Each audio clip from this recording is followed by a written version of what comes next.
नमस्कार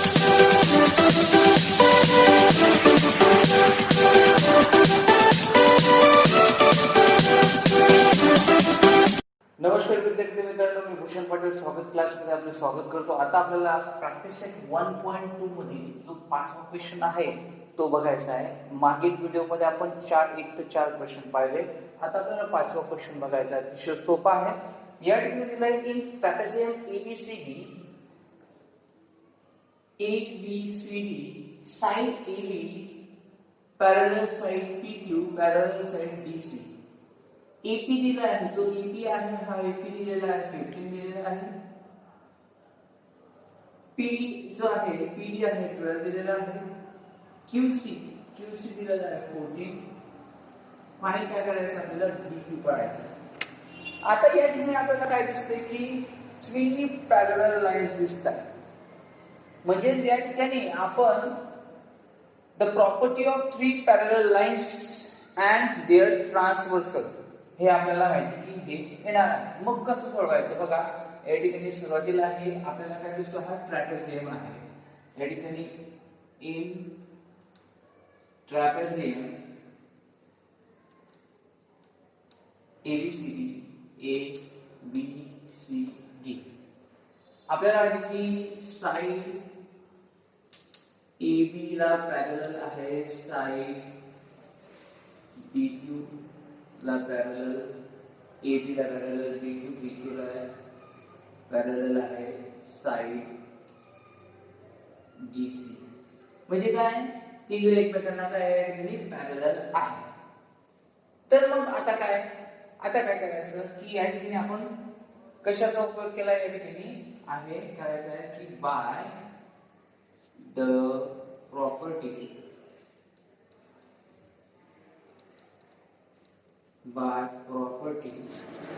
of three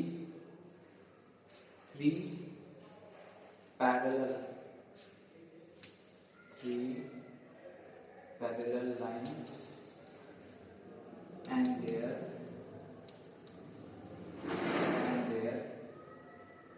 transversals.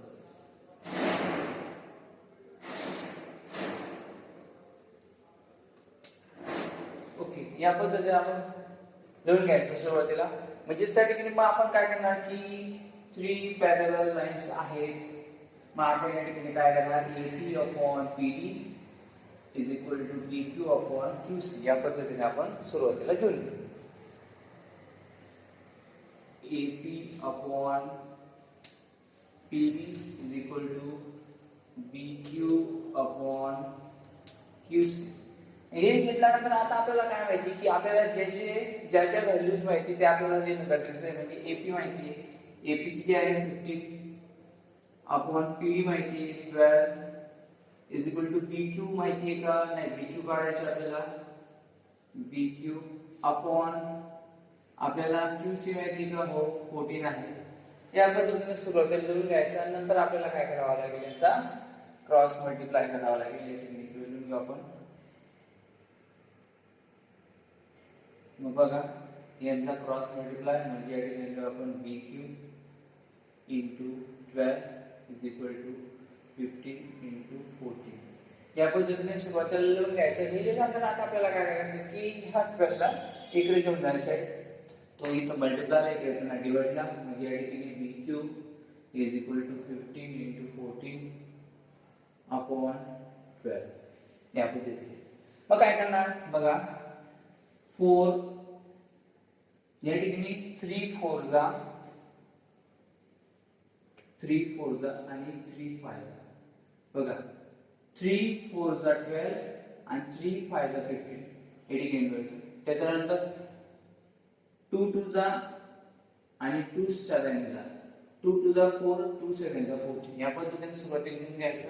म्हणजे या ठिकाणी आपल्याला काय मिळतो, 5 7 जा 35 अपॉन 2 म्हणजे आपल्याला BQ काय मिळाला 35 अपॉन 2 या पद्धतीने सुरुवातीला लिहून घ्यायचं.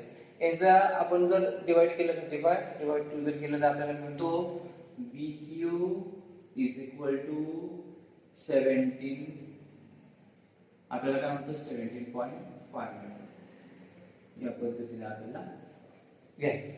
म्हणजे बी क्यू काय मिळालं आपल्याला 17.5. या पद्धतीने आपण बी क्यू ची व्हॅल्यू काढली. अतिशय सोपं होतं. एक स्क्रीनशॉट.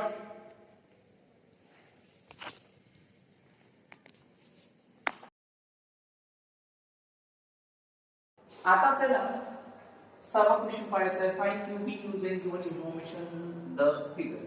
या आकृतीला आकृती दिली आहे त्याच्यानुसार आपल्याला लिहायचं. बघा एमपी एम एन दिलेला आहे, एम एन दिलेला आहे 25.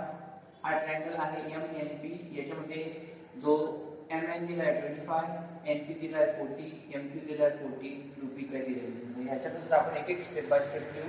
या ठिकाणी आपण लिहू ट्रायंगल एम एन पी. या ठिकाणी एम एन पी आणि सेगमेंट एन क्यू जो आहे हा एन क्यू काय आहे bisector of angle M N P चा आहे. म्हणजे या ठिकाणी आपण लिहू segment N Q is the bisector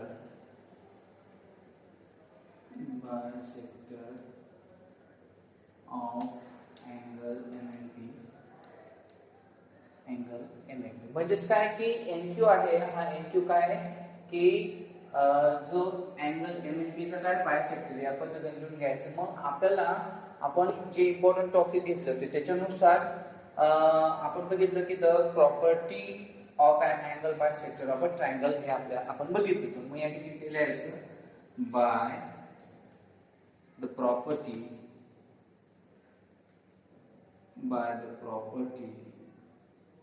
of an angle bisector of a triangle. या पद्धतीने सुरुवातीला लिहून घ्यायचं. मग याच्यानुसार काय करतो आपण की M N upon N P आणि M Q upon Q P घेतो आपण. म्हणजे या ठिकाणी आपण लिहू की M N upon N P is equal to Q P M Q upon Q P. या पद्धतीने आपण सुरुवातीला लिहून घ्यायचं. म्हणजे या ठिकाणी आपल्याला काय की हे लिहिल्यानंतर आपल्याला व्हॅल्यूज काय काय आहेत त्या व्हॅल्यूज आपण त्या ठिकाणी लिहून घ्यायचं. ज्या ज्या व्हॅल्यू आपल्याला माहिती आहेत त्या व्हॅल्यू आपण पुट करून घ्यायचं. एम एन दिलेला आहे 25 upon M N N P दिला आहे 40 is equal to M Q दिला आहे 14 आणि क्यू पी आपल्याला माहिती नाही. या साईडला आपण लिहून घेऊ. यांचं काय क्रॉस मल्टिप्लाय होईल. म्हणजे या ठिकाणी आपल्याला मिळेल या ठिकाणी आपण मल्टिप्लाय करणार क्यू पी चा 25 शी. म्हणजे या ठिकाणी Q P is into 25 is equal to 14 into 14. Okay. या पद्धतीने सुरुवात लिहून घ्यायचं. आणि हे लिहिल्यानंतर काय आता 25 इथं मल्टिप्लायला इकडे येताना काय होतो डिवाइडेड. म्हणजे या ठिकाणी काय आपण लिहिणार Q P is equal to 14 into 40 upon 25. म्हणजे बघा 5 5 चा 25 आणि 5 8 चा 40 आपल्याला मिळतो. आणि 14 चा आणि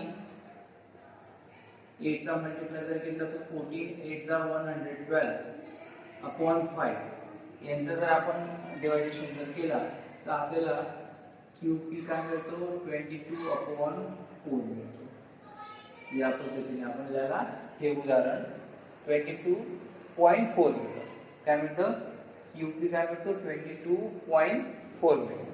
अतिशय सोपं उदाहरण आहे. तुम्ही सोडवू पण शकता की या ठिकाणी काय आहे 112 आणि हा 5 5 टू चा 10 हा 1 11 मायनस 10 जर केला 1 हा 2 आला वरून 5 टू चा 10 या ठिकाणी 12 मायनस 10 जर केलं तर आपल्याला काय मिळतं या ठिकाणी 2.054 चा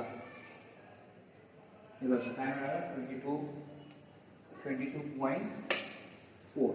या पद्धतीने आपल्याला उदाहरण सोडवायचं असं. एक screenshot.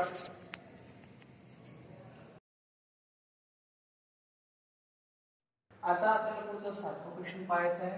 In the figure if AB parallel CD parallel EF then find the x and A आपल्याला फाइंड करायचं आहे. x आणि ए फाइंड करायचं आहे. या तिघ ए बी सी डी आणि ई एफ हे काय पॅरलल आहे.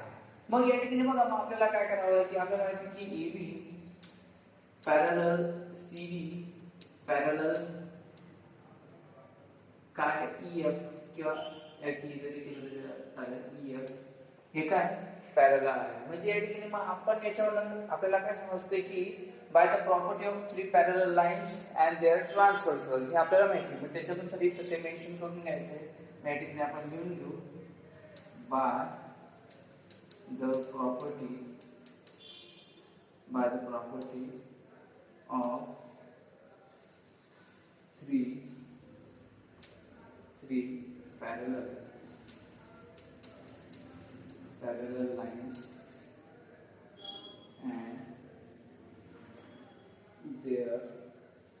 and their transversals.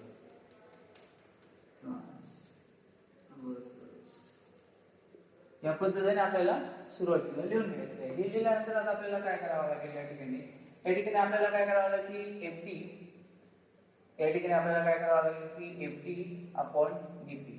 बघा या ठिकाणी एफडी अपॉन डीबी तसंच ईसी अपॉन एबी या पद्धतीने आपल्याला लिहून घ्यावं लागेल. या ठिकाणी लिहू आपण या ठिकाणी काय लिहू FD upon DB is equal to EC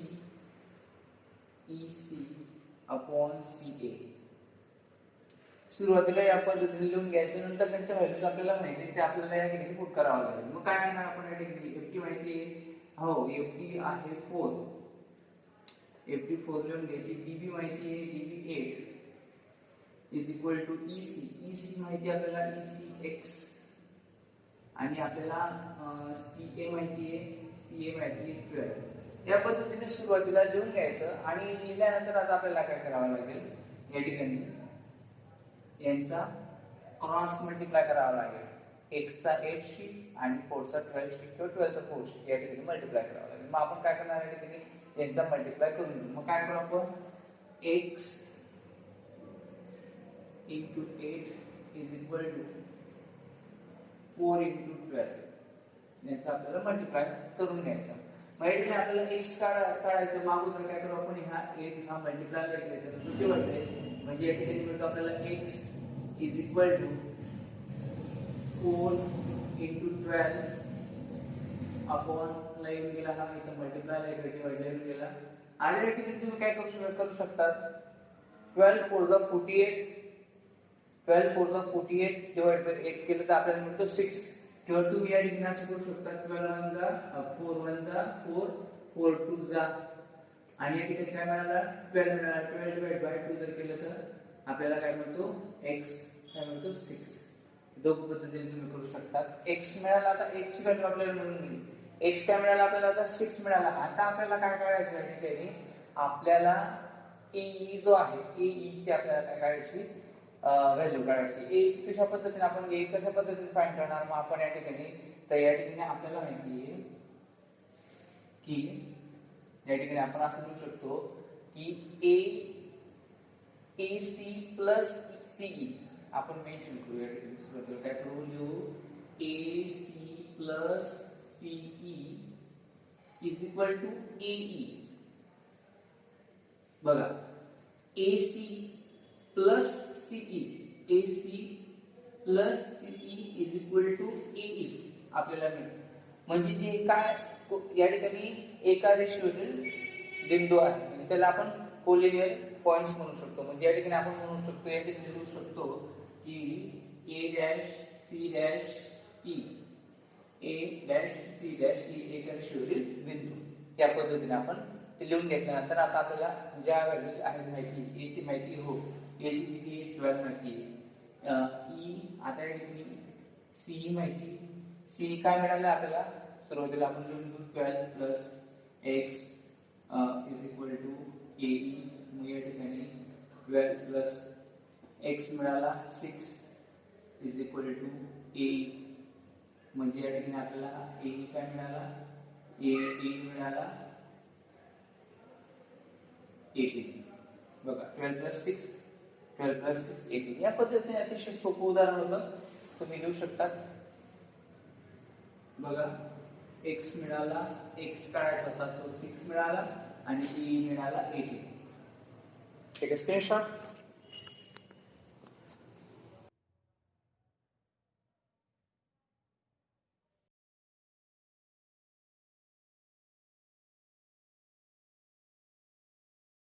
आता आपल्याला या ठिकाणी आठवं क्वेश्चन पाहायचं आहे. In triangle LMN ray MT bisect angle LMN if LM 6 MN 10 आणि TN जो आहे 1 दिला तर आपल्याला LT फाइंड करायचा आहे. मग कशा पद्धतीने या ठिकाणी सुरुवातीला लिहू.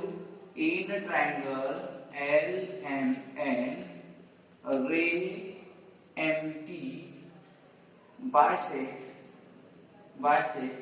angle LMN या पद्धतीने लिहून घ्यायचा.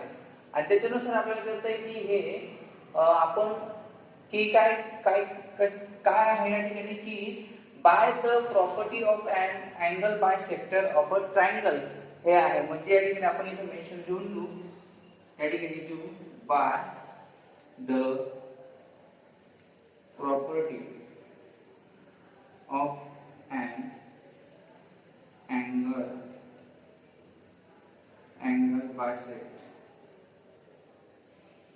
bisector of a triangle.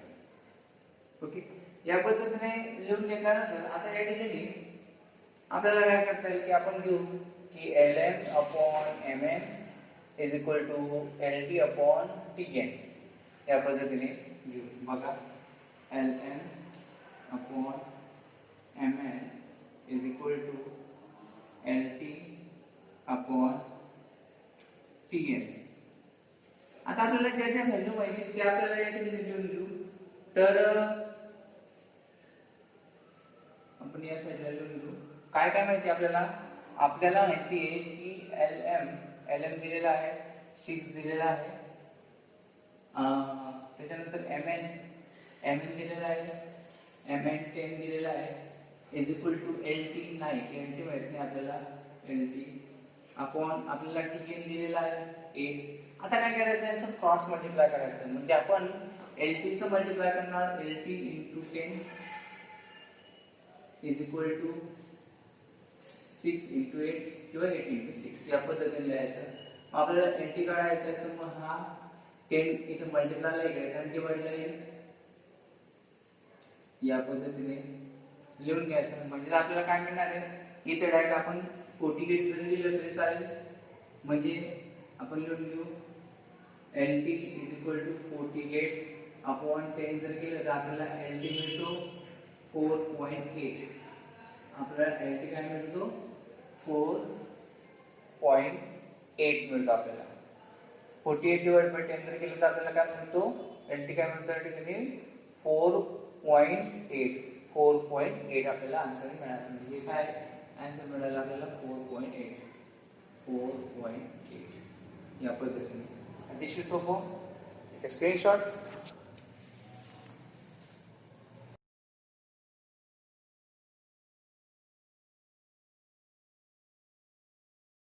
आता या ठिकाणी आपल्याला 9 क्वेश्चन पाहायचा अतिशय सोपा आहे. In triangle ABC segment BD bisect angle ABC if AB x BC x plus 5 आणि त्याच्यानंतर काय AD आहे AD x minus 2 आणि BC आहे x plus 2.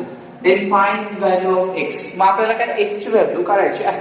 मग x ची व्हॅल्यू कशी काढणार, या ठिकाणी आपण लिहू in triangle ABC segment BD bisect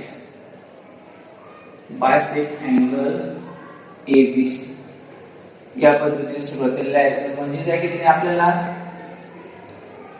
by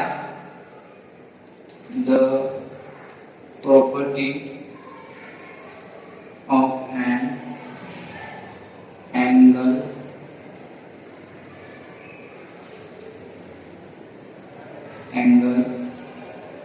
by bisector of a triangle. या पद्धतीने सुरुवातीला लिहून घ्यायचं. हे आपण सुरुवातीला इम्पॉर्टंट टॉपिक्स मध्ये बघितलं होतं. त्याच्यानुसार या ठिकाणी आता आपल्याला काय करायचं आहे की आपण घेणार की AB अपॉन BC. मागील उदाहरणांमध्ये पण बघितलं आपण AB upon BC is equal to AD upon BC. मग आपण लिहून घेऊ AB upon BC is equal to AD upon BC. यांची आपल्याला काय करावं लागतील, व्हॅल्यू पुट करावं लागतील. मग आपण इथे व्हॅल्यू लिहू. AB काय x आहे, AB x आहे, BC काय आहे x प्लस 5 आहे इज इक्वल टू AD काय आहे, AD आहे x मायनस 2 आणि नंतर BC काय आहे x प्लस 2. आता या ठिकाणी काय करायचं आपल्याला या ठिकाणी क्रॉस मल्टिप्लाय करायचं आहे. या ठिकाणी काय करायचं आपल्याला, क्रॉस मल्टिप्लाय करायचं. मग आपण काय करणार, क्रॉस मल्टिप्लाय कसं करणार आपण या ठिकाणी बघा. आपल्याला x into x plus 2 is equal to x minus 2 into काय करायचं आपल्याला x प्लस 1. याचं काय त्याला मल्टिप्लाय करायचं. मग आता आपण काय करणार, याचा मल्टिप्लाय करायचं आहे. तर मग आता आपण करणार आहे x इंटू x जर केलं तर आपल्याला x स्क्वेअर मिळतो, x इंटू 2 जर केलं तर आपल्याला मिळतो 2x मिळतो. या पद्धतीने आपल्याला आपण x इंटू x केला x स्क्वेअर आणि x इंटू 2 केला तर आपल्याला मिळतो 2x मिळतो. मग आता काय करणार आपण, त्याच पद्धतीने या ठिकाणी हा पहिला ब्रॅकेट काय करेल, दुसरा ब्रॅकेटशी मल्टिप्लाय. मग आपल्याला काय मिळणार आहे बघा, x इंटू x केलं तर आपल्याला x स्क्वेअर मिळतो, x इंटू 5 जर केलं तर आपल्याला मिळतो 5x मिळतो. तसेच त्या ठिकाणी आपल्याला काय की मायनस 2 इंटू x जर केला तर आपल्याला काय मिळतो मायनस 2x आणि मायनस 20 जर 5 जर केलं तर मायनस 10 आपल्याला मिळतो. या पद्धतीने सुरुवातीला लिहून घ्यायचे आणि त्याच्यानंतर बघा आता या ठिकाणी या x ला म्हणजे या ठिकाणी सरळ आपण एक करू शकतो की हा x स्क्वेअर आणि हा x स्क्वेअर सरळ आपल्याला या ठिकाणी कट करता येईल. त्याच्यानंतर या बाजूला काय उरला 2x उरलेला आहे. या ठिकाणी दोषातून 2x उरलेला आहे इज इक्वल टू या ठिकाणी बघा 5x मधून 2x केला तर आपल्याला काय आपल्याकडे काय होतं या ठिकाणी 5x मायनस 2x आपल्याकडे मिळतो x. काय मिळतो आपल्याकडे या ठिकाणी 5x मायनस 2x केलं तर 3x.